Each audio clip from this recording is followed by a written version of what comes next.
ꯌꯥꯝꯃꯦ ꯋꯥꯈꯜ ꯄꯥꯏꯕꯅꯤꯅꯦ ꯇꯧꯁꯤꯗꯤ ꯇ꯭ꯋꯥꯏꯁꯤ ꯄꯥꯏꯗꯦ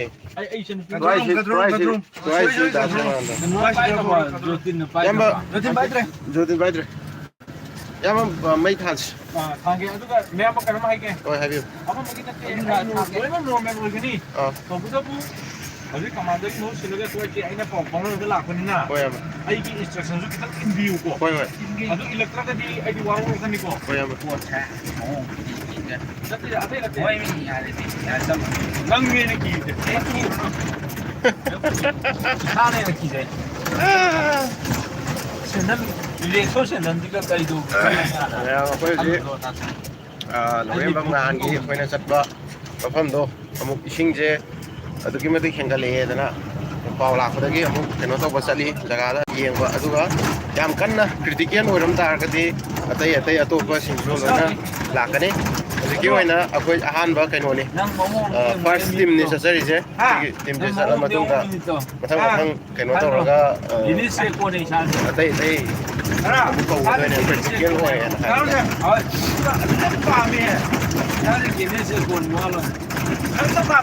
ꯑꯩꯈꯣꯏꯁꯦ ꯕ꯭ꯔꯥꯟꯁꯇꯒꯤ ꯑꯩꯈꯣꯏꯒꯤ ꯀꯩꯅꯣꯗꯒꯤ ꯑꯣꯐꯤꯁꯇꯒꯤ ꯊꯣꯛꯂꯛꯄꯗ ꯉꯥꯏꯖꯔꯤꯌꯦ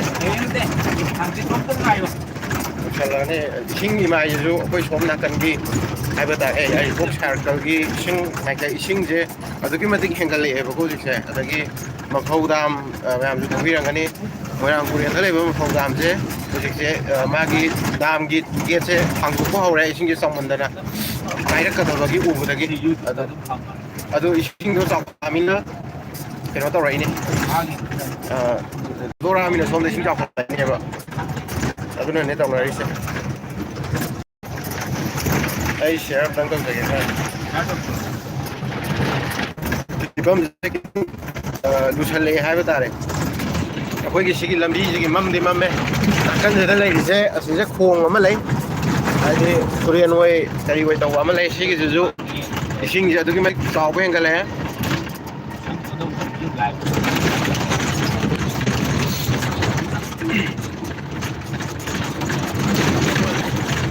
ꯃꯩꯁꯦ ꯍꯣꯔꯦꯟ ꯌꯧꯔꯀꯥꯟꯗ ꯃꯐꯝꯗ ꯌꯧꯔꯀꯥꯟꯗ ꯃꯩꯁꯦ ꯉꯥꯜꯍꯜꯂꯛꯑꯒꯦ ꯍꯧꯖꯤꯛ ꯒꯥꯔꯤ ꯃꯅꯨꯡꯗ ꯁꯥꯒ ꯊꯧꯕꯗꯣ ꯒꯥꯔꯤ ꯊꯧꯕ ꯅꯨꯡꯉꯥꯏꯕ ꯅꯨꯡꯉꯥꯏꯇꯕ ꯍꯥꯏꯕꯁꯨ ꯂꯩꯕꯅꯤꯅ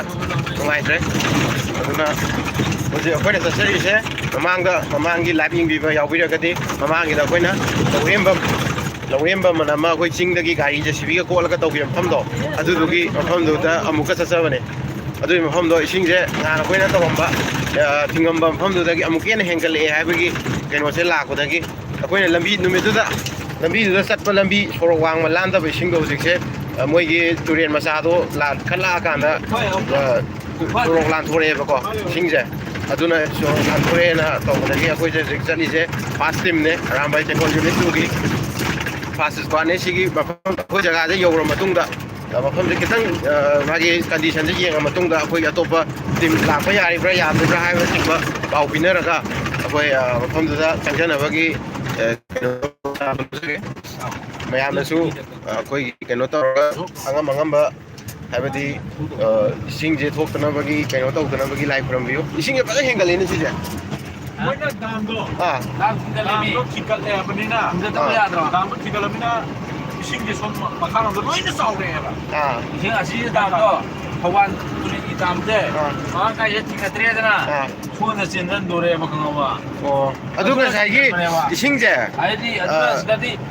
속절을 그주네. 지금 뭐 걸어서 손에 여기 덮고야 해 봐. 아니 다가라 그래 손 이게 샬럭 노래 봐. 저도 종이 토발 두링 이신제 왕칼레바 시기제 왕칼레제 hꯧꯖꯤꯛꯁꯦ ꯗꯥꯝꯒ ꯃꯥꯟꯅꯔꯛꯇꯣꯔꯦꯕ ꯂꯦꯚꯦꯜꯁꯦ ꯅꯠꯇ꯭ꯔꯥ ꯑꯗꯨꯅ ꯏꯌꯥꯝꯕ ꯉꯁꯥꯏꯒꯤ ꯗꯥꯝꯒ ꯂꯦꯚꯦꯜꯗꯣ ꯃꯥꯟꯅꯔꯛꯑꯒꯗꯤ ꯗꯥꯝꯁꯦ ꯀꯥꯏꯔꯛꯑꯒꯗꯤ ꯐꯔꯛ ꯇꯥꯗꯣꯏꯅꯦꯕ ꯀꯥꯏꯔꯒꯗꯤ ꯄꯨꯂꯞ ꯉꯥꯎꯃꯤꯟꯅꯔꯦ ꯗꯥꯝ ꯍꯦꯛ ꯀꯥꯏꯔꯛꯄ ꯃꯇꯝꯗꯅꯦ ꯑꯃꯔꯣꯝꯗ ꯍꯥꯏꯔꯒ ꯉꯁꯤ ꯆꯥꯎꯔꯤꯁꯦ ꯀꯩꯁꯨ ꯂꯩꯕ ꯄꯣꯠ ꯅꯠꯇꯦꯕ ꯈꯪꯉꯕ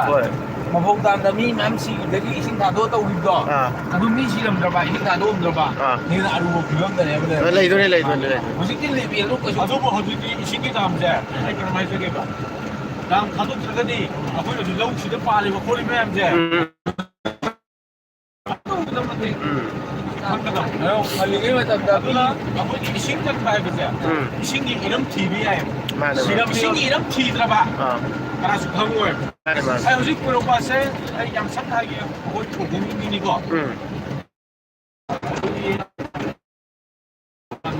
ꯅꯝꯕꯣꯜꯒꯤ ꯇꯥꯝꯁꯦ ꯊꯤꯡꯉꯤꯀꯣ ꯇꯧꯈꯣꯡꯗ ꯊꯤꯡꯉꯤꯀꯣ ꯊꯤꯡꯉꯤꯕ ꯃꯔꯝꯁꯦ ꯑꯇꯩꯒꯤ ꯅꯠꯇꯦꯕ ꯀꯥꯡꯕꯨ ꯈꯔ ꯑꯃꯅ ꯂꯧ ꯏꯁꯤꯡ ꯄꯥꯁꯟꯕ ꯂꯧ ꯈꯔ ꯈꯛꯇꯒꯤ ꯑꯣꯏꯅ ꯃꯣꯏꯅ ꯋꯥꯖꯩꯌꯦꯕ ꯁꯤ ꯋꯥꯕꯒꯤ ꯅꯠꯇꯦꯕ ꯀꯔꯤꯒꯨꯝꯕ ꯗꯥꯝꯗꯨꯅ ꯄꯨꯡꯀꯥꯏ ꯀꯥꯏꯔꯗꯤ ꯆꯥꯔꯣꯏ ꯊꯧꯕꯥꯜꯗ ꯏꯁꯤꯡ ꯃꯌꯥꯝ ꯍꯩꯖꯤꯜꯂꯛꯀꯗꯣꯏꯅꯤ ꯇꯨꯔꯦꯟꯒꯤ ꯏꯁꯤꯡ ꯃꯌꯥꯝ ꯆꯦꯟꯁꯤꯜꯂꯛꯀꯗꯣꯏꯅꯤ ꯍꯣꯏ ꯁꯤꯒꯤ ꯀꯣꯛꯁꯤꯁꯨ ꯈꯪꯒꯗꯧꯅꯦ ꯃꯥꯅꯦ ꯃꯐꯧꯗꯥꯟꯗ ꯂꯩꯈꯤꯗꯕ ꯃꯤꯈꯩꯗꯣ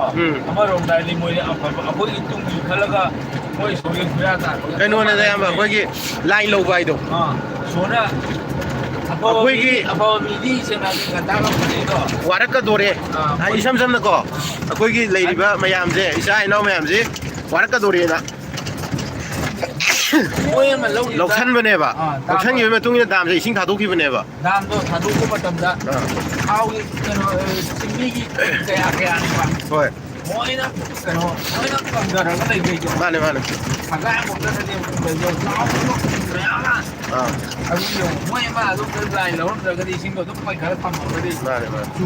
ꯑꯩꯈꯣꯏ ꯍꯧꯖꯤꯛ ꯆꯠꯆꯔꯤꯁꯦ ꯂꯧꯔꯦꯝꯕꯝ ꯅꯍꯥꯟ ꯑꯩꯈꯣꯏꯅ ꯆꯠꯄ ꯃꯐꯝ ꯂꯧꯔꯦꯝꯕꯝꯒꯤ ꯀꯩꯅꯣꯗꯨꯗꯅꯤ ꯏꯁꯤꯡꯗꯣ ꯍꯦꯟꯅ ꯆꯥꯎꯈꯠꯂꯦ ꯌꯥꯏꯔꯤꯄꯣꯛ ꯕꯖꯥꯔ ꯌꯧꯁꯤꯜꯂꯛꯀꯗꯧꯔꯦ ꯑꯩꯈꯣꯏ ꯆꯠꯆꯔꯤꯁꯦ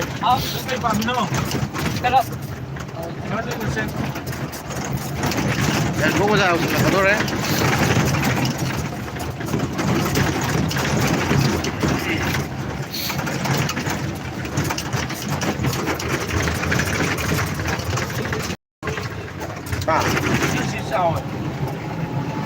ꯑꯁꯤꯒꯤ ꯑꯩꯈꯣꯏꯒꯤ ꯀꯩꯅꯣꯒꯤ ꯊꯣꯡ ꯁꯤ ꯊꯧꯕꯥꯜ ꯇꯨꯔꯦꯟꯅꯦꯕꯀꯣ ꯁꯤꯒꯤ ꯂꯦꯚꯦꯜꯁꯤ ꯌꯦꯡꯉꯒ ꯋꯥꯡꯈꯦꯝꯒꯤ ꯂꯦꯚꯦꯜ ꯈꯪꯉꯣꯏꯗ꯭ꯔꯕ ꯃꯥꯟꯅꯅꯤꯀꯣ ꯑꯗꯨꯅꯦꯕ ꯇꯨꯔꯦꯜ ꯍꯥꯏꯕꯁꯦ ꯈꯔꯅ ꯉꯝꯕ ꯍꯣꯏ ꯈꯔꯅ ꯊꯦꯟꯕ ꯃꯄꯥꯟꯁꯦ ꯑꯗꯣ ꯉꯝꯕ ꯊꯦꯟꯕ ꯍꯥꯏꯁꯦ ꯃꯣꯏꯒꯤ ꯂꯩꯕꯥꯛꯀꯤ ꯀꯩꯅꯣ 이신대기네. 황제. 야, 다른 뭐 야이게. 그래도 우리 도끼 브라스도. 어디 먹는 거랑 사이 아미 라그네 하이브네 봐. 아니 레라 맵네 봐. 다 도끼네 봐. 이제 되게 사만 미 도가 가이 사만 아두다 우리는 남마들이 레바크네 봐. 이신기 레벨로 있어만하리네. 마네. 아니 잡아마 아니 용어만 사만 던다 레벨로. 그지 야 복바자. 신네네 봐. ꯂꯧꯔꯦꯝꯕꯝꯗꯅꯦ ꯅꯍꯥꯟ ꯃꯃꯥꯡ ꯆꯠꯂꯨꯕ ꯃꯐꯝꯗꯨꯅꯦ ꯑꯃꯨꯛꯀ ꯍꯜꯂꯒ ꯆꯠꯂꯤꯅꯦ ꯏꯁꯤꯡꯒꯤ ꯂꯦꯚꯦꯜ ꯍꯦꯟꯒꯠꯂꯛꯄ ꯍꯥꯏꯇꯥꯔꯦ ꯑꯗꯨꯒꯤ ꯅꯠꯇꯦ ꯚꯥꯏ ꯅꯪꯒꯤ ꯋꯥꯍꯩꯗꯣ ꯂꯥꯟꯗꯧꯔꯦ ꯑꯩ ꯋꯥ ꯑꯃ ꯍꯥꯏꯖꯒꯦ ꯁꯤ ꯂꯥꯏꯔꯤꯛꯅ ꯌꯥꯕ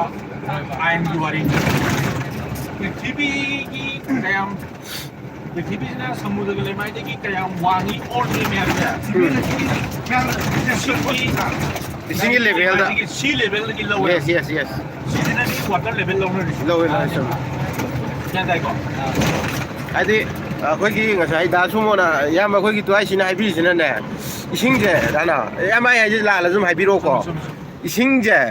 ꯑꯩꯈꯣꯏꯒꯤ ꯀꯩꯅꯣꯁꯦ ꯏꯁꯤꯡꯗꯤ ꯆꯞ ꯃꯥꯟꯅꯒꯅꯦꯕ ꯇꯧꯕꯇꯕꯨ ꯇꯨꯔꯦꯟꯒꯤ ꯂꯩꯔꯥꯏꯁꯦ ꯇꯣꯡꯕ ꯑꯗꯒꯤ ꯀꯨꯊꯕ ꯂꯝꯒꯤ ꯃꯇꯨꯡ ꯏꯟꯅ ꯂꯩꯗꯅ ꯑꯗꯨꯗꯨꯅꯤ ꯁꯤꯅꯦꯕ 레벨ꯗꯤ 마기디 레벨 ꯑꯃ ꯂꯦꯚꯦꯜꯗꯤ ꯆꯞ ꯃꯥꯟꯅꯗꯣꯏꯅꯦꯕ ꯍꯧꯖꯤꯛ ꯍꯥꯏꯅꯔꯤꯁꯦ ꯌꯨꯝ ꯁꯥꯕꯗꯨꯗ ꯂꯦꯚꯦꯜ 5 ꯀꯥꯏꯅ ꯂꯧꯅꯔꯤꯁꯦ 이신기 ꯃꯇꯦꯡꯅꯅꯦꯕ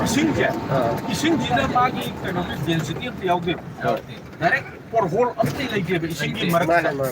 ꯑꯗꯨꯗꯨꯅꯅꯤ 이신기 이래ꯗ ꯀꯜꯂꯤꯁꯦ ꯃꯊꯛꯇꯗꯤ ꯆꯦꯟꯗꯕ ꯃꯥꯟꯕꯀꯣ ꯃꯅꯨꯡꯗꯗꯤ ꯑꯗꯨꯛꯀꯤ ꯃꯇꯤꯛ ꯀꯜꯂꯦꯕ ꯏꯁꯤꯡꯁꯦ ꯏꯝꯐꯥꯜ ꯂꯣꯝꯗ ꯍꯟꯗꯛ ꯏꯁꯤꯡ ꯆꯥꯎꯗꯦꯗꯅ ꯍꯥꯡꯗ꯭ꯔꯦ ꯏꯅꯥ ꯊꯣꯡ ꯍꯥꯡꯉꯝꯗꯧ ꯃꯥꯟꯗ꯭ꯔꯦꯀꯣ ꯅꯪꯒꯤꯁꯦ ꯌꯧꯔꯒꯅꯦ ꯑꯥꯗꯗꯤ ꯍꯥꯡꯉꯝꯒꯅꯦꯕꯀꯣ ꯏꯝꯐꯥꯜ ꯂꯣꯝꯗ ꯏꯁꯤꯡ ꯆꯥꯎꯗꯕꯗꯣ ꯑꯩꯈꯣꯏ ꯁꯤꯗ ꯆꯥꯎꯋꯤ ꯇꯨꯔꯦꯜ ꯄꯥꯏꯗꯅ ꯇꯨꯔꯦꯜ ꯃꯔꯤ ꯄꯨꯟꯗꯕꯒꯤꯅꯦ ꯑꯩꯈꯣꯏ ꯁꯤꯗ ꯅꯣꯡ ꯌꯥꯝ ꯇꯥꯕꯒꯤ ꯃꯣꯏ ꯇꯥꯗꯕꯒꯤꯅꯦꯕ ꯏꯝꯐꯥꯜꯗꯅꯦ ꯑꯩꯈꯣꯏ ꯏꯝꯐꯥꯜꯒ ꯑꯩꯈꯣꯏ ꯂꯋꯥꯏꯒꯗꯤꯅꯦ ꯏꯁꯤꯡ ꯆꯥꯎꯕꯁꯦ ꯑꯩ ꯀꯃꯥꯏꯅ ꯂꯋꯥꯏ ꯏꯁꯤꯡ ꯐꯖꯅ ꯑꯩꯈꯣꯏꯒꯤ ꯂꯋꯥꯏꯁꯤꯗ ꯏꯁꯤꯡ ꯑꯗꯨꯒꯤ ꯃꯇꯝꯗꯣ ꯍꯧꯖꯤꯛ ꯑꯣꯏꯔꯕ ꯏꯝꯐꯥꯜꯁꯦ ꯀ꯭ꯂꯥꯁ 4 ꯐꯥꯎꯗ ꯊꯨꯝꯒꯅꯤ ꯑꯩ ꯀꯃꯥꯏꯅ ꯇꯧꯒꯦ ꯏꯝꯐꯥꯜ ꯗ꯭ꯔꯦꯅꯦꯖ ꯄ꯭ꯔꯣꯖꯦꯛꯁꯦ ꯄꯨꯔꯥ ꯐꯦꯜ ꯑꯣꯏꯔꯦ ꯇꯥꯏꯁꯦ ꯅꯣꯡ ꯇꯥꯕꯗ ꯄꯛꯀ ꯑꯣꯏꯔꯒꯁꯨ ꯏꯁꯝ ꯁꯝꯅ ꯑꯩꯈꯣꯏꯅ ꯀꯩꯅꯣ ꯍꯟꯗꯛꯀꯤ ꯅꯣꯡ ꯆꯨꯕꯗ ꯁꯤꯡꯖꯃꯩꯗ ꯇꯧꯔꯤꯁꯦ ꯁꯤꯡꯖꯃꯩꯗ ꯀꯋꯥ ꯁꯤꯡꯖꯃꯩ ꯍꯥꯟꯅ ꯍꯧꯔꯛꯇ꯭ꯔꯣ ꯑꯍꯥꯟꯕꯗ ꯀꯔꯤꯒꯤꯅꯣ ꯃꯣꯏ ꯗ꯭ꯔꯦꯅꯦꯖ ꯂꯩꯇꯦꯕ ꯑꯗꯨꯗꯣ ꯇꯣꯛꯈ꯭ꯔꯣꯕ ꯑꯩꯈꯣꯏꯅ ꯉꯜꯂꯤꯉꯩ ꯑꯉꯥꯡ ꯑꯣꯏꯔꯤ ꯃꯇꯝꯗ ꯅꯣꯡ ꯇꯥꯕꯗ ꯁꯦꯅꯥꯕꯗꯤ ꯂꯝꯕꯤ ꯃꯦꯔꯣ ꯆꯠꯄꯀꯥꯟꯗ ꯇꯪꯈꯥꯏ ꯑꯃ ꯇꯥ ꯇꯪꯈꯥꯏ ꯑꯃ ꯅꯣꯡ ꯇꯥꯗꯕ ꯖꯒꯥ ꯃꯌꯥꯝ ꯊꯦꯡꯅꯗ꯭ꯔꯥ ꯃꯥꯅꯦ ꯃꯥꯅꯦ ꯑꯗꯣ ꯑꯩꯈꯣꯏꯅ ꯉꯜꯂꯤꯉꯩ ꯃꯇꯝꯗꯗꯤ ꯑꯗꯨꯗꯣ ꯊꯦꯡꯅꯔꯝꯗꯦꯕ ꯑꯩꯈꯣꯏ ꯍꯧꯖꯤꯛꯇ ꯊꯦꯡꯅꯔꯤ ꯑꯗꯣ ꯑꯩꯈꯣꯏꯅ ꯍꯦꯟꯅ ꯋꯥꯡꯉꯤꯕ ꯃꯐꯝꯁꯦ ꯑꯩꯈꯣꯏ ꯁꯤꯗꯩ ꯆꯥꯎꯔꯤꯕꯅꯦ ꯂꯧꯔꯦꯝꯕꯝ ꯆꯥꯎꯔꯤꯕꯅꯦꯕ ꯖꯒꯥꯗꯨꯅꯤ ꯇꯨꯔꯦꯟ ꯃꯔꯤꯟꯁꯨ ꯄꯨꯟꯗꯕ ꯏꯁꯤꯡ ꯆꯥꯎꯈꯠꯂꯛꯄꯒꯤ ꯁꯤꯒꯤ ꯃꯐꯝꯁꯦ ꯐꯖꯕꯅꯤ ꯀ꯭ꯂꯥꯏꯃꯦꯠꯁꯤ ꯃꯣꯟꯁꯨꯟꯒꯤ ꯁꯦꯗꯨꯜꯁꯦ ꯁꯤꯃ ꯀꯥꯏꯔꯦ ꯍꯥꯏꯕ ꯀꯥꯏꯔꯦ ꯑꯗꯨꯗꯩꯅꯦ ꯑꯗꯒꯤ ꯏꯌꯥꯝꯕ ꯑꯏꯪ ꯑꯁꯥꯒꯤ ꯆꯥꯡꯁꯦ ꯁꯤꯁꯨ ꯀꯥꯏꯔꯦ ꯀꯥꯏꯔꯦ ꯄꯨꯔꯥ ꯃꯔꯜ ꯑꯃ ꯀꯥꯏꯔꯦ ꯍꯥꯏꯕ ꯍꯥꯏꯕꯗꯤ ꯁꯦꯡꯅ ꯍꯣꯏ ꯍꯣꯏ ꯄꯨꯔꯥ ꯀꯥꯏꯔꯦ ꯁꯦꯡꯅ ꯍꯥꯏꯔꯒ ꯆꯤꯡꯁꯤꯅ ꯄꯨꯀꯣꯛ ꯀꯣꯛꯑꯦꯕ ꯍꯧꯖꯤꯛ ꯑꯩꯈꯣꯏꯅ ꯆꯠꯂꯤꯁꯦ ꯁꯤ ꯂꯦꯝꯅ ꯃꯥꯡꯒꯗꯕ ꯅꯠꯇꯦꯕ ꯍꯣꯏ ꯑꯩꯈꯣꯏ ꯂꯣꯁꯟ ꯑꯅꯤ ꯌꯥꯎꯔꯤꯗꯅ ꯍꯣꯏ ꯃꯕꯥꯅꯤꯅ ꯉꯝꯕ ꯉꯝꯕ ꯃꯑꯣꯡꯗ ꯑꯩꯈꯣꯏ ꯆꯥꯍꯧꯗꯦꯕ ꯑꯗꯨꯅ ꯅꯠꯇ꯭ꯔꯒꯗꯤ ꯃꯄꯥꯏ ꯊꯝꯖꯤꯟꯒꯗꯕꯅꯤ ꯅꯥꯃꯩꯀꯣ ꯃꯄꯥꯏ ꯊꯝꯖꯤꯟꯒꯗꯕꯅꯤ ꯑꯁꯨꯛ ꯁꯥꯡꯅ ꯄꯨꯔꯛꯑꯒꯅ ꯑꯩꯀꯣ ꯑꯦꯔꯦꯟꯖꯃꯦꯟ ꯇꯧꯔꯝꯗꯣꯏꯅꯤ ꯃꯄꯥꯏ ꯊꯥꯔꯗꯤꯀꯣ ꯅꯥꯕ ꯑꯦꯔꯦꯟꯖꯃꯦꯟꯗꯣ ꯈꯪꯉꯦꯗꯅ ꯃꯥꯅꯤ ꯑꯦꯔꯦꯟꯖꯃꯦꯟꯗꯣ ꯇꯧꯔ ꯅꯥꯟꯅ ꯌꯥꯝꯅ ꯍꯣꯡꯉꯕꯗ ꯆꯉꯥꯡꯐꯧ ꯌꯥꯏ ꯌꯥꯏ ꯆꯉꯥꯡꯐꯧ ꯌꯥꯏ ꯌꯥꯝ ꯊꯤꯅ ꯔꯦꯁꯄꯦꯛ ꯉꯥꯛꯄ ꯑꯣꯏꯅ ꯀꯣꯐꯤ ꯑꯃꯃꯝꯗꯤ ꯀꯧꯕ ꯉꯝꯅꯤꯍꯦ ꯄꯨꯔꯥ ꯊꯥꯔ ꯀ꯭ꯂꯥꯁꯇ ꯍꯥꯏꯔꯒꯅ ꯍꯥꯏꯐꯦꯠ ꯆꯪꯕ ꯋꯥꯔꯤꯁꯦ ꯀꯩꯅꯣꯝ ꯆꯠꯂꯦ ꯀꯥꯐꯤ ꯀꯩꯕ ꯀꯥꯐꯤ ꯀꯩꯗꯧꯔꯦ ꯍꯥꯏꯅꯣ ꯂꯧꯔꯦꯝꯕꯝ ꯌꯧꯁꯜꯂꯛꯑꯕ ꯇꯧꯔꯦ ꯅꯪꯅ ꯑꯃꯨꯛ ꯀꯨꯝꯗꯣꯏꯁꯦ ꯀꯔꯝꯕ ꯔꯣꯁꯟꯅꯣ ꯌꯦꯡꯒꯦ ꯑꯩꯈꯣꯏ ꯅꯪ ꯅꯨꯄꯤ ꯂꯩꯇ꯭ꯔꯣ ꯔꯣꯁꯟ ꯑꯩꯈꯣꯏ ꯔꯣꯁꯟ ꯅꯥꯎꯅꯤ ꯅꯪ ꯅꯨꯄꯤ ꯂꯩꯇ꯭ꯔꯣ Đây cái ꯀꯔꯤ bay đi vậy. ꯑꯗꯨꯅꯦ ꯀꯣꯐꯤ ꯀꯣꯡꯕꯅꯦ ꯍꯥꯏꯁꯤꯅꯦ ꯆꯥꯅꯕ ꯑꯩꯈꯣꯏꯅ ꯄꯨꯔꯛꯑꯅꯤ ꯌꯥꯔꯦ ꯅꯨꯗꯜꯁꯀ ꯂꯧꯔꯨꯔꯅꯨ ꯅꯪꯒ ꯂꯧꯁꯜꯂꯨꯔꯅꯨ ꯑꯩꯈꯣꯏ ꯆꯥꯛ ꯆꯥꯔꯦ ꯆꯥ ꯈꯛ ꯂꯣꯏꯔꯦ ꯑꯩꯈꯣꯏ ꯆꯥꯛ ꯆꯥꯔꯦ ꯌꯥꯔꯦ Cả số bao la, ở bên tiền thả chập nó bị to. Ở đây ngoài nó cái gì hay đi ra. Ở đây cũng ngâm đi một cỏ. Làm gì ngay đi ngay tay lịch tre. Mỗi mà sẽ tiền thả nó ba đi ba. Ngay đi ngay tay lịch cha là bắt mỗi thùng tiếc này có tre thải đi ba. ꯑꯗꯣ ꯑꯩꯅ ꯍꯧꯖꯤꯛ ꯑꯌꯥꯝꯕꯅ ꯍꯥꯏꯅꯤꯡꯉꯤꯁꯦ ꯅꯪꯒꯤ ꯄꯣꯠ ꯄꯥꯏꯈꯤꯕꯗꯨꯅ ꯆꯉꯥꯡ glass ꯑꯃ ꯉꯝꯕ꯭ꯔꯥꯒ ꯍꯪꯉꯨ ꯍꯥꯏꯕ Sidi ka ba sige ne? Kana Ra di gine. ꯑꯗꯨꯗꯤ ꯑꯩ ꯇꯧꯔꯨꯅꯨ ꯏꯁꯤꯡ ꯆꯥꯎꯗ꯭ꯔꯕꯅꯤ ꯏꯁꯤꯡ ꯆꯥꯎꯗ꯭ꯔꯕꯅꯤ ꯎꯆꯤ ꯂꯣꯏ ꯍꯥꯠꯈ꯭ꯔꯕꯅꯤ Ado. ꯄꯨꯔꯥ ꯎꯆꯤ ꯂꯩꯇ꯭ꯔꯦ Naraw poke te ki gam di ay keno. ꯅꯠꯇꯦ ꯑꯗꯨꯅ ꯇꯣꯡꯉꯥꯜꯂꯦ ꯑꯗꯨ ꯅꯠꯇꯦ cool down Rosan cool down ꯌꯥꯝꯅ ꯇꯞꯅ ꯌꯥꯝꯅ ꯇꯞꯅ ꯑꯗꯣ ꯅꯨꯡꯉꯥꯏꯕꯅꯦ ꯑꯗꯣ ꯑꯩꯈꯣꯏ ꯔꯣꯁꯟ ꯑꯩꯈꯣꯏ ꯂꯥꯏꯁ꯭ꯔꯝ ꯔꯣꯁꯟ ꯅꯪꯒꯤ ꯄꯥꯎꯈꯨꯝꯅ ꯀꯃꯥꯏꯅ ꯇꯧꯕ ꯏꯁꯤꯡ ꯆꯥꯎꯕꯗꯤ ꯅꯪ ꯌꯥꯝ ꯌꯥꯝꯅ ꯍꯥꯟꯅ ꯈꯔ ꯅꯨꯄꯤ ꯂꯩ ꯇꯨꯝꯈ꯭ꯔꯦ ꯍꯥꯏꯔꯤꯅꯦ ꯀꯩꯗꯧꯏꯅꯣ ꯏꯁꯤꯡ ꯆꯥꯎꯕ ꯃꯣꯏ ꯇꯨꯝꯃꯤꯕꯣ ꯅꯃꯥꯟꯅꯕꯤ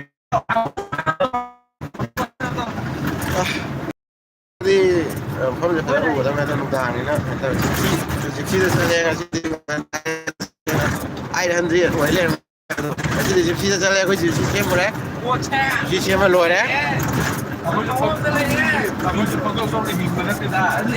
ꯅꯨꯃꯤꯠꯇꯣ ꯈꯤꯇꯪ ꯌꯥꯗꯕꯒꯤ ꯇꯟꯖꯥꯅ ꯌꯥꯈꯤꯗꯕꯒꯤ ꯇꯧꯕꯅꯤ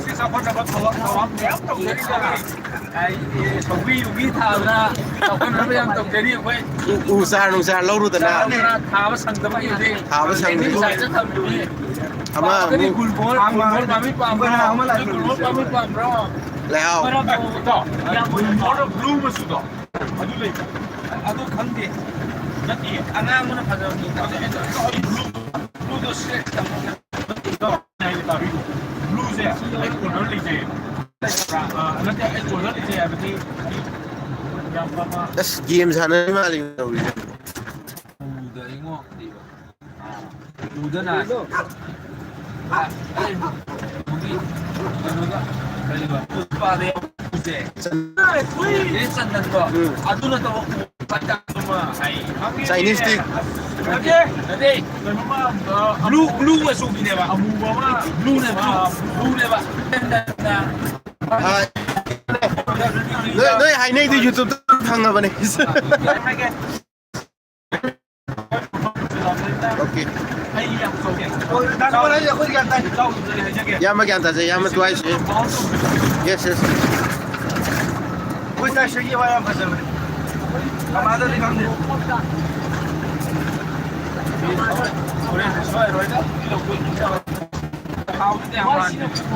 thao yani yani akhoi je hujik se kanoki lorem bam yoksla'e mafam je kitang sidagi kitang haijen kolai ma haijen gibaga yore bam yore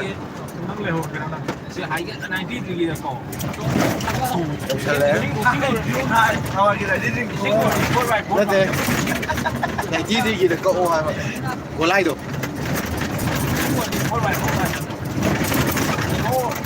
Sale ai gari da hippo maganda ko ka sala ke ba no to we ba nungai te gari da ko da no kai da nungai te da la san da me ba ko mafam yo sale ising ja ya mai di swai ja ga ji kitang handa bra kai no ngangi lambi do do yengor je yengor làm cái gì cũng sẽ lôi xin cũng lấy rồi bạn mới đến ngồi gần mình xin một cái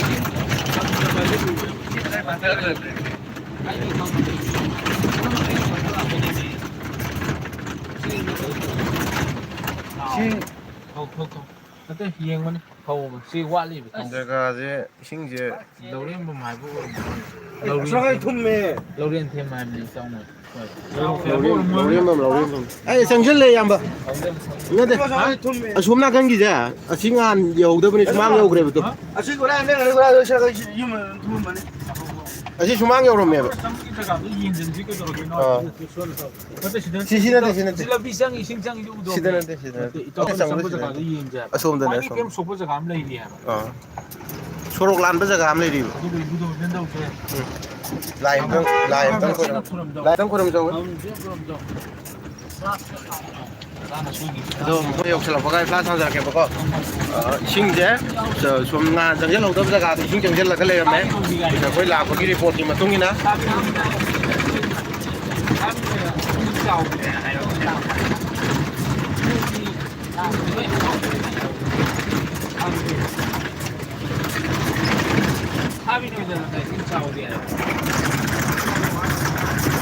여기 비디오 렉시가 구독으로 방해 부담할게요.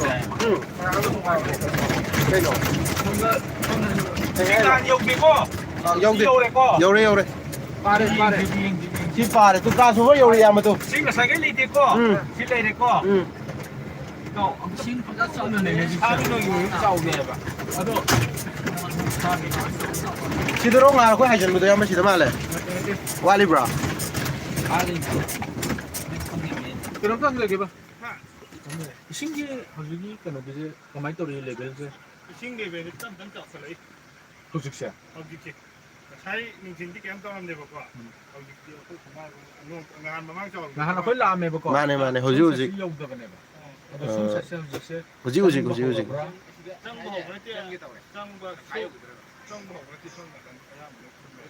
숨삭기제. 그노네 보디기 아코이기 눈 람비 잠 누가이 타바데 보라고 또 두기네 아비레 상년 저루기고. 시기 되는 거 하나랑 아코이는 팀저만 아비튼 저루기고. 아도 마팅기 빵비네 번호 백업지 딱 레비우고. 아코이기 좀 아디 기당 현절라게 코이 좀이 거우도이네 버거 아도도 나 기당 양 마팅 호요 야야 아이 아비튼 오케이 야리 잠 누가자 싱 행갈래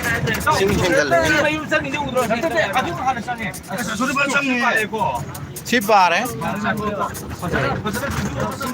유니트 타는 아버지 그거 또 브라 나 포요 브라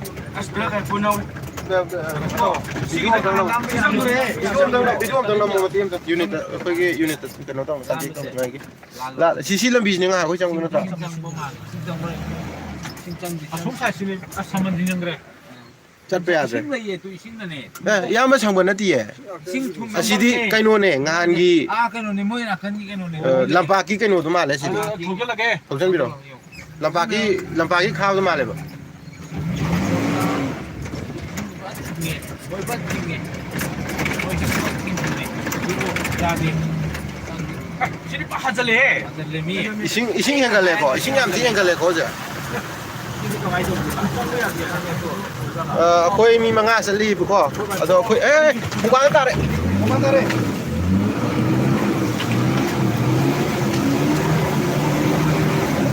ꯑꯩꯈꯣꯏ ꯃꯤ 5 ꯆꯠꯂꯦꯕꯀꯣ ꯑꯗꯣ ꯀꯩꯅꯣꯅꯦ ꯌꯨꯅꯤꯠꯀꯤ ꯑꯩꯈꯣꯏ ꯍꯥꯟꯅ ꯐꯥꯁ ꯑꯗꯨꯗꯤ ꯅꯪ ꯁꯥꯕꯒꯤ 오케이 야래 신의 텔레니까 야래 신게 이기지 아까 꿈뭐지 kayno tawro rosa wi amtang namo lambi jo kayno tawbane kangdam ate mati amtang kayno gido yamagi do 시바 가니 우리 인지 뭐지 kumada mayamba isingje isingje amti enjale yaude yaude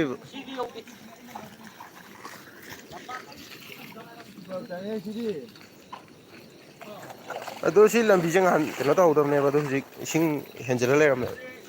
ꯁꯤ ꯏꯁꯤꯡ ꯀꯟꯅ ꯆꯦꯜꯂꯦ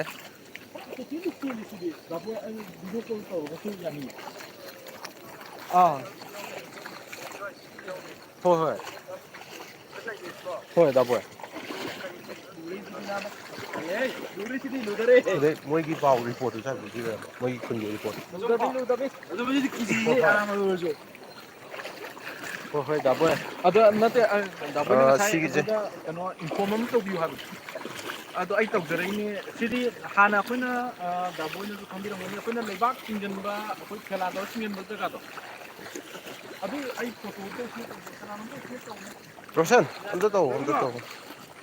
ꯇꯧꯔꯣ ꯅꯪ ꯇꯧꯔꯣ ꯁꯤꯒꯤ ꯖꯒꯥꯁꯦ ꯉꯍꯥꯟ ꯑꯩꯈꯣꯏꯅ ꯂꯩꯕꯥꯛ ꯅꯥꯜꯂꯦꯍꯦ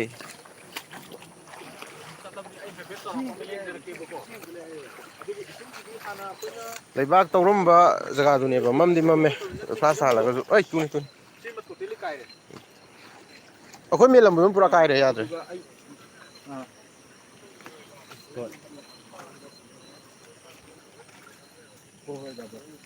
ꯑꯗꯣ ꯍꯧꯖꯤꯛꯁꯦ ꯁꯣꯝ ꯖꯒꯥꯁꯤꯅꯤ ꯉꯍꯥꯟ ꯑꯩꯈꯣꯏꯅ ꯆꯪꯉꯨꯔꯒ ꯀꯩꯅꯣ ꯇꯧꯕꯗꯣ ꯑꯩꯈꯣꯏꯒꯤ ꯌꯨꯝ ꯑꯃ ꯍꯣꯏ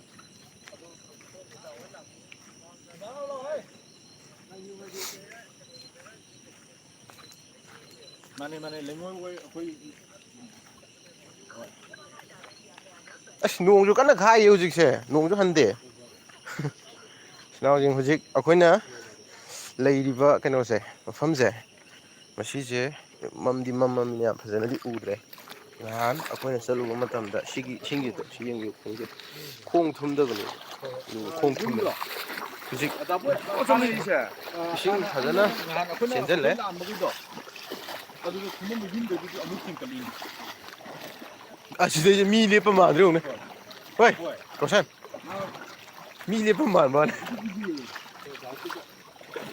ꯃꯣꯏꯗꯤ ꯈꯪꯉꯤꯁꯤꯔ ꯃꯥꯏꯗꯤ ꯃꯤ ꯈꯪꯒꯟꯕ ꯀꯤꯒꯟꯕ ꯌꯥꯗꯦ ꯅꯣꯡꯃꯩ ꯃꯈꯣꯟ ꯇꯥꯔꯗꯤ ꯈꯪꯒꯜꯂꯦ ꯍꯥꯏ ꯀꯤꯒꯜꯂꯦ ꯍꯥꯏ ꯏꯁꯤꯡ ꯀꯩꯅꯣ ꯇꯧꯔꯦ ꯐꯖꯅ ꯍꯦꯟꯒꯠꯂꯦ ꯃꯁꯤꯃꯗꯤ ꯃꯤꯡꯁꯤꯟꯗꯨꯔꯒꯗꯤ ꯐꯖꯅ ꯎꯒꯗꯕꯅꯦꯕꯀꯣ ꯌꯥꯝꯅ ꯁꯤꯌꯔ ꯇꯧꯕꯤꯌꯣ ꯑꯩꯈꯣꯏꯅ ꯍꯧꯖꯤꯛ ꯂꯩꯔꯤꯕ ꯖꯒꯥꯁꯦ ꯅꯣꯡꯄꯣꯛ ꯂꯧꯔꯦꯝꯕꯝ ꯅꯣꯡꯄꯣꯛ ꯂꯧꯔꯦꯝꯕꯝꯅꯤ ꯑꯗꯨꯒ ꯑꯩ ꯚꯤꯗꯤꯑꯣ ꯑꯃꯇꯪꯗꯤ ꯀꯣꯚꯔꯦꯖ ꯇꯧꯖꯔꯒ ꯌꯨꯝ ꯀꯩ ꯈꯣꯠꯀꯦꯅ ꯈꯤꯇꯪ ꯅꯣꯂꯦꯖ ꯂꯧꯖꯔꯒ ꯅꯣꯡꯄꯣꯛ ꯂꯧꯔꯦꯝꯕꯝꯅꯦ ꯑꯗꯨ ꯆꯦꯟꯊꯣꯔꯛꯑꯦ ꯁꯤ ꯁꯨꯃꯥꯡꯗꯒꯤꯅꯦꯕꯀꯣ ꯁꯤ ꯊꯣꯛꯂꯛꯏꯁꯦ ꯁꯨꯃꯥꯡꯗꯒꯤ ꯏꯁꯤꯡꯅꯦ ꯑꯁ ꯑꯩꯈꯣꯏ ꯃꯅꯤꯄꯨꯔ ꯐꯤꯔꯥꯟꯁꯦ ꯁꯨꯃꯥꯏꯅ ꯇꯨꯕꯁꯦ ꯅꯨꯡꯉꯥꯏꯇꯦ ꯑꯩꯈꯣꯏꯒꯤ ꯐꯤꯔꯥꯟ ꯑꯃ ꯇꯨꯔ ꯂꯩꯔꯝꯃꯦ ꯁꯤꯗꯤ ꯅꯨꯡꯉꯥꯏꯇꯦ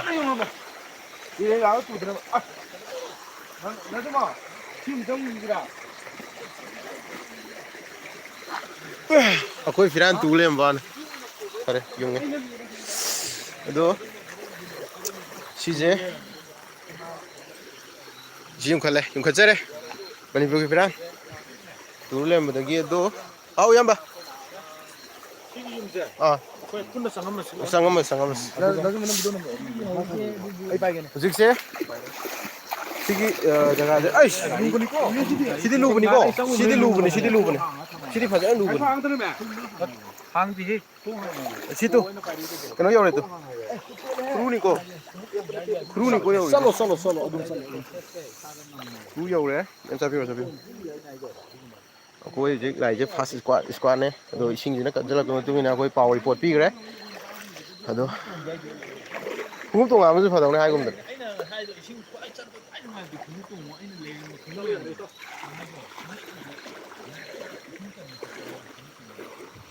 Khung tong ok baki. Ado akoi je sengna ising je chaukali bu de hai ba do ha ba yeng bagi lak ko ina thong ni khung tong da bi gi la e ba ngasi je. Ado na satpa nuai je. Si je akoi changi je thongga ne ba ko. Mangda chatliba yamagi khong jeng biu ba syam chang re ising je. Ado matik chaw re hai ba tare ne. Aduga sigi akhoi changai ba thonga ji hek mamang de labuk lei ba ko labuk se takhai amadi kino tawgre haidi ising na loina thu pulang langre napi gam da hauda jal moi thonga ji bo leinang chen jala ko da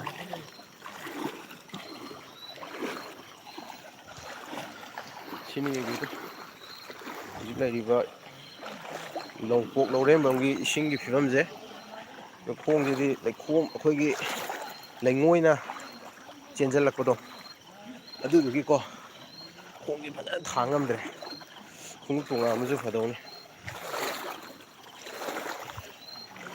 to upai te sandam je lok thoro ge to ni thok ne ar yo me amsu kem to view video se sabadi hujung matam da ising trai da sawi ri tawri kana wa na tari khanwi ni ba ing me am lei bane ba ko one su khandi na ba share to view ni ba ya lo su kara ni view na haije ge diga je akone singe rai se kano to rani tharani namme moi ji min da lei tra ba si akhoi gi kino ne sumang mi leitrabra moi semta solo leba salamani ne dudia yamba khoi lakse je khoi alambai ni su du sing ni yin de la ni ta kam ko i ho babung gi mai tawdi agi somdagi kram kyam soi khoi yin jeru ge ko babung gi kyam soi no do khoi yin jegen han do yum ni pau dom tang report ni lo jening da nai ta sangge re khoi arambai tengol unit 2 da gini ya poki khoi bas ni han ba lak sa bane da kadang kanjal taragadi mathang ma ama lak doi ni mating pang ga gi hoi solom da mi leitrabra na yum me ka yum ji kya Yum je na ya ko tum ta mi mo ka makasa adudi ising ji hengkal ai hengkal henkal le ba adu pabung gi di je kamai ka segi thumdal aga ju mo di hin ta ya mung jang ai yin sang de Sigi mama ni tike je. Sigi yum sang. oh ata yum makha ta ba gi ma ka ta ne Sa kan mo sigi ju chang ya. si gi na khara tungba jaga we ba Yum ji khara anga. mung ko ko ho ba oh pare pa adu thungjar ke to bune adu koi kana koi tim ju na kine ba ko adu bang kan ge do kamai to ga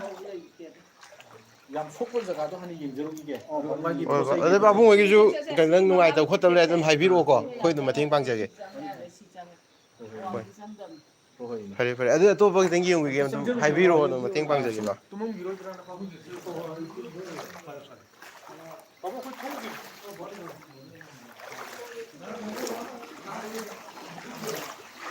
yama khoi je backup team du bu khungu khara poro ha yim phator jala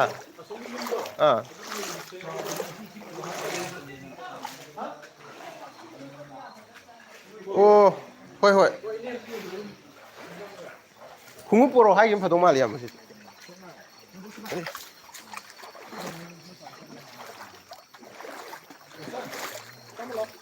tam lo tu ni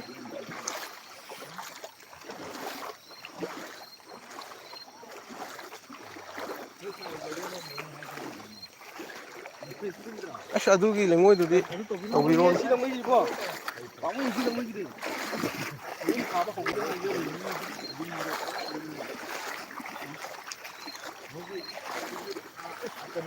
video ꯊꯥꯈ꯭ꯔꯕꯣ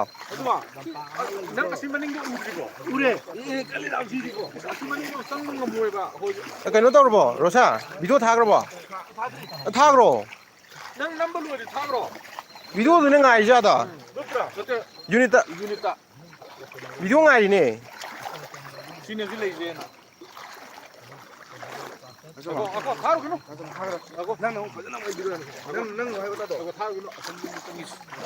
ꯈꯔ ꯍꯦꯟꯅ ꯁꯣꯛꯄꯗꯣ ꯑꯩ ꯉꯥꯡꯒꯦꯕ ꯑꯗꯣ ꯅꯪꯅ ꯍꯥꯏꯐꯦꯠꯇꯪ ꯄꯥꯏꯕꯤꯔꯛꯑꯣ ꯍꯥꯏꯕ ꯑꯩꯈꯣꯏꯒꯤ ꯂꯥꯏꯚꯁꯨ ꯌꯦꯡꯕꯤꯔꯤꯕ ꯏꯆꯤꯜ ꯌꯨꯝꯗꯣ ꯏꯅꯥꯎꯁꯤꯡꯅ ꯀꯌꯥꯝ ꯁꯣꯛꯀꯦꯗꯣ ꯑꯩꯈꯣꯏꯒꯤ ꯀꯩꯅꯣ ꯇꯧꯕꯤꯌꯨ ꯈꯔ ꯁꯤꯌꯔ ꯇꯧꯕꯤꯌꯨ ꯍꯥꯏꯇꯥꯔꯦ ꯍꯧꯖꯤꯛ ꯏꯁꯤꯡ ꯀꯃꯥꯏꯅ ꯆꯥꯎꯔꯤ ꯀꯌꯥꯝ ꯆꯥꯎꯔꯤ ꯍꯥꯏꯅ ꯈꯪꯅꯤꯡꯕ ꯃꯤ ꯃꯌꯥꯝ ꯂꯩꯕꯅꯦꯕꯀꯣ ꯃꯣꯏꯅꯁꯨ ꯏꯟꯐꯣꯔꯃꯦꯁꯟ ꯑꯣꯏꯅꯕ ꯈꯖꯤꯛꯇꯪ ꯃꯌꯥꯝꯅꯁꯨ ꯁꯤꯌꯔ ꯇꯧꯔꯒ ꯃꯇꯦꯡ ꯄꯥꯡꯕꯤꯌꯨ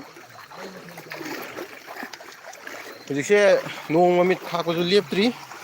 ꯇꯧꯔꯤꯁꯦ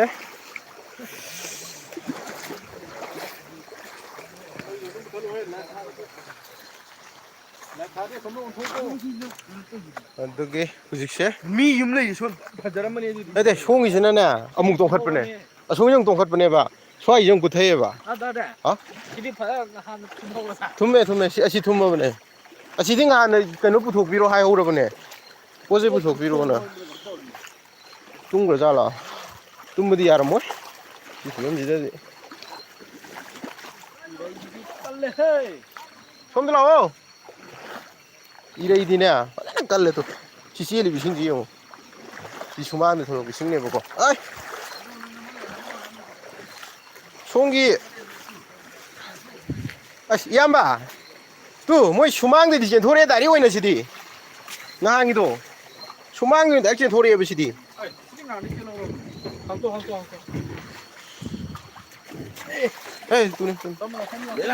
ꯂꯩꯅꯥꯡ ꯉꯥꯏꯔꯦ ꯃꯣꯏ ꯂꯩꯉꯣꯏꯒꯤ ꯂꯝꯁꯨ ꯑꯣꯏꯕ ꯑꯗꯨꯒꯤ ꯑꯁ ꯍꯟꯊꯗꯤ ꯏꯌꯥꯝꯕ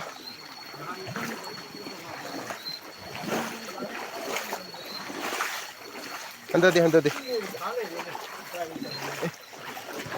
ꯃꯣꯏꯁꯦ ꯏꯟ ꯑꯣꯏꯅ ꯊꯥꯔꯒ ꯂꯩꯔꯝꯃꯦ ꯁꯨꯃꯥꯡꯒꯤꯗꯣ ꯇꯨ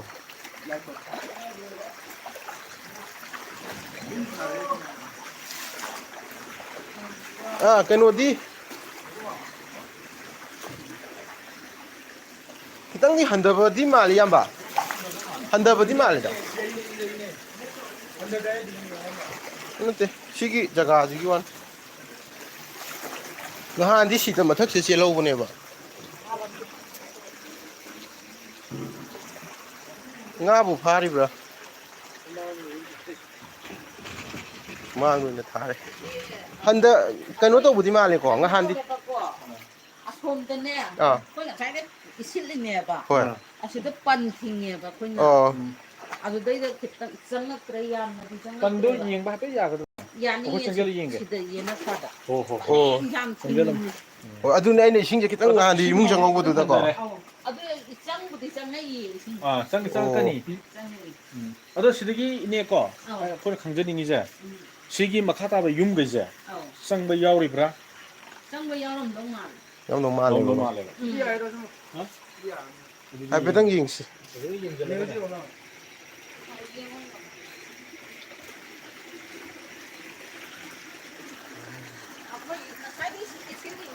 ꯑꯣ ꯑꯃꯨꯛ ꯆꯪꯉꯛꯄ ꯁꯤꯠꯄ ꯑꯃꯨꯛ ꯆꯪꯉꯛꯄ ꯁꯤꯠꯄ ꯆꯨꯝꯃꯦ ꯑꯗꯨ ꯄꯔꯦꯡꯐꯥꯎ ꯊꯤꯡꯉꯤꯅꯦ ꯑꯣ ꯑꯗꯨꯅ ꯈꯔ ꯆꯪꯕ ꯁꯤꯃꯗꯤ ꯌꯥꯔꯦ ꯎꯝ ꯑꯗꯨꯒ ꯏꯅꯦꯀꯣ ꯑꯩꯅꯕꯨ ꯈꯪꯖꯅꯤꯡꯉꯤꯁꯦ ꯍꯥꯟꯅꯗꯤꯅꯦ ꯁꯨꯃꯥꯏꯅ ꯊꯤꯡꯉꯒ ꯁꯣꯝꯒꯤ ꯋꯥꯡꯃꯁꯦ ꯏꯁꯤꯡꯁꯦ ꯁꯣꯝꯗ ꯁꯤꯠꯇꯣꯛꯑꯒꯀꯣ ꯆꯪꯗꯦꯗꯅꯀꯣ ꯃꯣꯏꯒꯤꯁꯦ ꯁꯤꯁꯤꯅ ꯇꯧꯔꯒ ꯏꯁꯤꯡꯁꯦ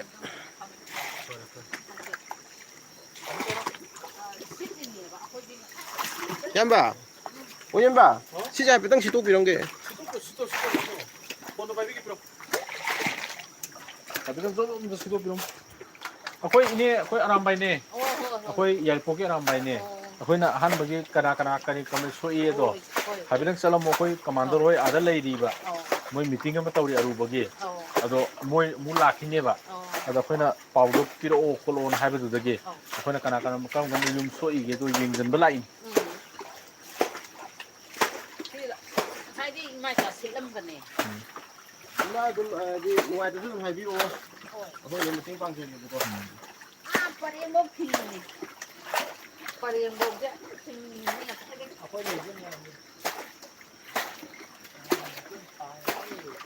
아주 톡빠도 콜락빠야 어디 강절래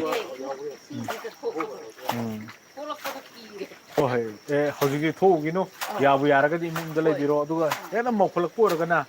아좀 하베 까리까지 더우지게도 아두 뭐 거기 카나라시 아 로산 나도 뭐 캠 유브 말리 나때 이싱 유살락 프레 영어 юм다 지마 호텔에 그 시톡 피라메 캠 수미게즈 잉어세 좀 막히니 그노기 이마 이니 오기즈나네 그라 네임버기니 마네 아도부 네임버님더버기 완테 시디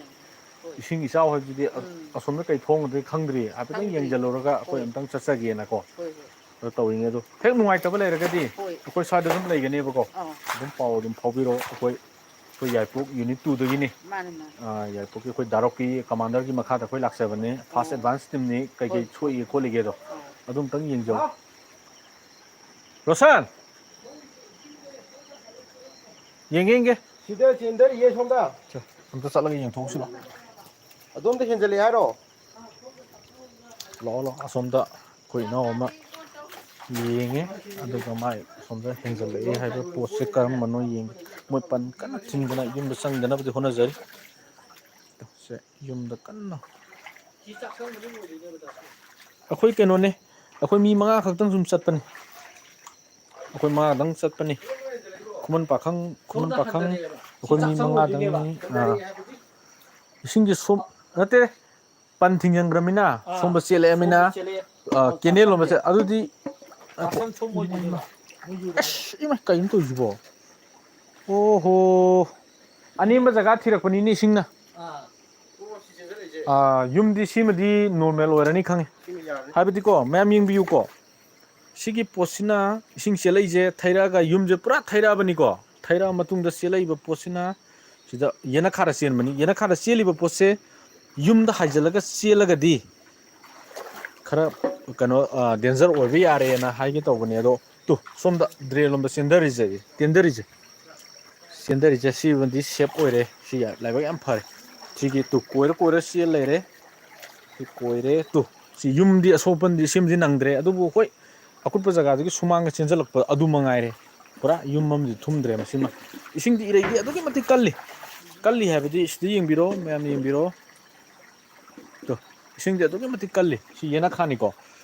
yena khal da ko changjalaga yengjarubani sima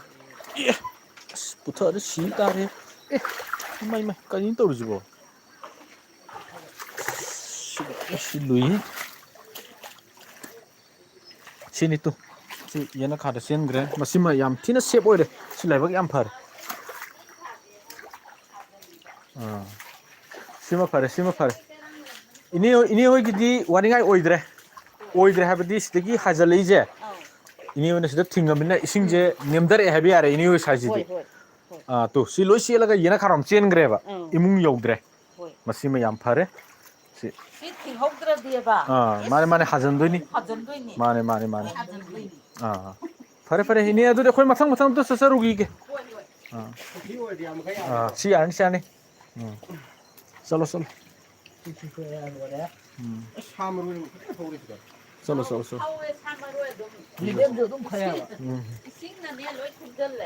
अरे इन्हें तो देखो मो असो मखा ताबम तो ये जरूरी के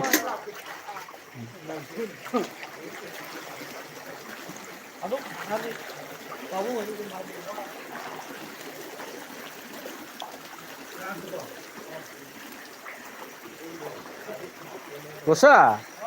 iPhone ano pero Busan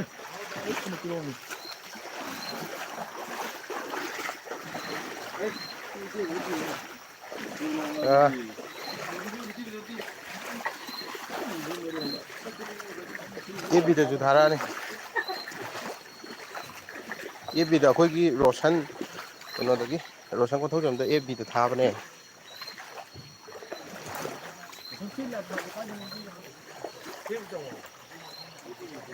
FBꯗ ꯊꯥꯕꯅꯦꯕꯀꯣ ꯔꯣꯁꯟꯒꯤꯗ ꯀꯩꯅꯣꯗꯣ ꯑꯩꯈꯣꯏꯒꯤ ꯗ꯭ꯌꯨꯇꯤꯗꯣ ꯀꯩꯅꯣ ꯇꯧꯋꯦ ꯐꯣꯛ ꯂꯥꯏꯠ ꯊꯥꯔꯒ ꯊꯝꯍꯧꯋꯦ ꯍꯥꯏꯁꯦ ꯑꯗꯨꯗꯤ ꯍꯣꯔꯦꯟ ꯒꯥꯔꯤꯁꯤ ꯀꯃꯥꯏꯅ ꯊꯧꯗꯣꯏꯕ ꯐꯣꯛ ꯊꯥꯜꯍꯧꯋꯦꯅ ꯃꯤꯅ ꯄꯥꯎ ꯂꯥꯛꯑꯦ ꯏꯇꯥꯎ ꯑꯝꯇ ꯃꯨꯊꯠꯂꯝꯃꯣ ꯆꯠꯂꯣ ꯑꯩꯅ ꯑꯁꯨꯛ ꯁꯥꯡꯅ ꯆꯠꯂꯒ ꯑꯩꯅ ꯃꯨꯊꯠꯂꯨꯗꯣꯏꯕ ꯑꯁꯤ ꯂꯩꯔꯤꯁꯤꯕꯣ ꯑꯗꯨꯗꯤ ꯁꯤ ꯂꯩꯔꯤꯕ ꯄꯣꯠꯁꯦ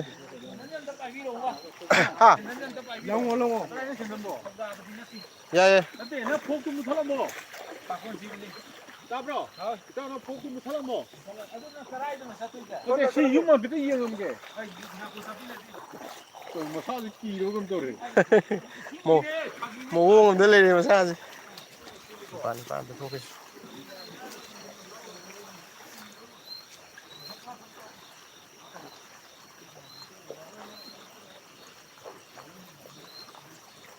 ꯂꯧꯔꯦꯝꯕꯝ ꯅꯣꯡꯄꯣꯛ ꯂꯧꯔꯦꯝꯕꯝꯅꯤ